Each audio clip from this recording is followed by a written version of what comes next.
Legendary Canadian singer Tom Wilson talks about the deep stuff in this clip. How really, when you strip everything away, we are all artists. Finding Your Voice with Tom Wilson on Rock History Canada. Tom Wilson, here's a guy with a smoky, rugged tone to his singing and speaking voice. Rich and gravelly. In the old days, we would call that a whiskey-soaked voice. Wilson is a highly respected Canadian musician, and his career is a genre-spanning cavalcade of different sounds. Wilson was born in Hamilton, Ontario, and he's made an incredible mark on Canadian music, both as a solo artist and members of notable bands. First, we start with Junkhouse. He first rose to prominence in the early 1990s as the frontman to Junkhouse. Here's a band that combined grunge, folk, and blues. Their debut album, Strays, in 1993, featured the hit single, Out of My Head. The album continued to chart singles in 94, with The Skies Falling, Praying for Rain, and Big Brown Turtle. Their second album, Birthday Boy, came out in 1995, which included the hits Be Someone and Burn For You. That raw energy that the band had really resonated with Canadians. By 97 came their third album, Fuzz, which featured the hit Shine, which, by the way, is their biggest song currently on Spotify. Wilson also co-founded the band Blackie and the Rodeo Kings in 1996, a roots and rock group that blended folk, blues, and country. It also featured two other Canadian music legends, Stephen Fearing and Colin Linden. The band initially formed as a tribute to Canadian folk musician Willie P. Bennett, and really has become one of the most enduring bands in Canadian history. Their 1996 debut, High or Hurtin', the songs of Willie P. Bennett, really showcased their ability to excellently reinterpret Bennett's work. It featured the single Lace and Pretty Flowers, while the record Kings of Love in 1999 had the hit singles The Lucky Ones and Lean on Your Peers. The album Bark in 2003 featured their hit single Stoned. By 2008, they released Swinging from the Chains of Love, a best-of album. In 2011, the album was Kings and Queens, with If I Can't Have You and Another Free Woman Gets to Walk Away. They've collaborated with Emmylou Harris, Lucinda Williams, and a host of other great musicians. By 2014, the album South featured the popular streaming tune Blow Me a Kiss. He also had a solo career, and there was Lee Harvey Osmond. The latter is a persona he created, a project that blends psychedelic folk and acid folk sounds. Throughout his career, Tom Wilson has been a figure known for authenticity, both in his music and his personal life. His discovery of his Mohawk heritage later in life deeply influenced his music, adding an additional layer to his already multifaceted artistic identity. Some people, when they get more information, it changes their direction. Obviously, what changes people's minds? Information. Not always these days. Not always these days. No. Well, you're speaking my language, my friend, because I've said it before. Picasso, I think, said it decades ago, that we're all born artists. You and me, we all tell stories. When we're 3 years old, 4 years old, we make up stories. We draw pictures freely. We sing openly. We make up. We're creative beings. We're born artists. And as soon as we go to school, all of that is taken from us because there's rules about how you're to create and what you're to create. And you all have to do things at the same time. You all have to line up at the same door and walk into the same classroom and sit in rows.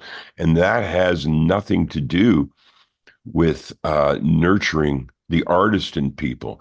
That has to do with taking everything that we are as children away from us. So working as artists, working as communicators like you, we have a lifetime to be able to get back to being that 3 or 4 year old child. It's a compliment for somebody to tell us that we're acting like a child, because we're actually acting as our true selves. For you, when was there a time where you went, I'm bullshitting or I'm not? Were you always yourself? Could you stand up on both legs and be yourself? And when, if not, when did that happen? Oh, hell, probably 10 years ago. I'm 65 now. When I was 54, I found out that I was adopted. When I was 54 years old, I found out that I wasn't the big, puffy, sweaty Irish guy that I thought I was. I found out that I was Mohawk. Now, people who work without identity, people who are adopted and who are never told or never know who their parents are, where we are living not a lie, but we are making up our own story and our own personalities as we go. We all do that anyways. I think it takes a lifetime to become the people that we're supposed to be. And if we're smart enough, and if we're sober enough, or if we are dedicated enough to growing, then we're going to recognize who we are. And that's an ongoing process. You might hopefully, if we're lucky, you'll be interviewing me 20 years from now, and we'll have come that much further. Hopefully we will have evolved until the time we hit the dirt, man. Because that's what the job is. That's the job that we have as human beings, is to keep evolving. Was there a time where you believed in magical thinking? Do you still believe in magical thinking? Because obviously a native background, there's a lot of, they have their own thing too. It's a beautiful thing to believe in magic, but it's might be detrimental to rely on it, to be able to believe in possibilities. Those are the doors that we're looking to be opened. That doesn't mean it has to be defined by a belief system.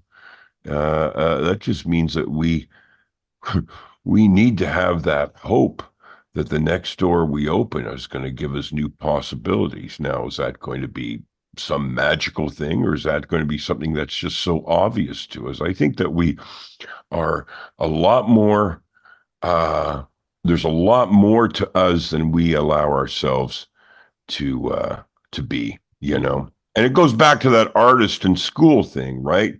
Those little artists, those little 3 and 4-year-old artists that we are.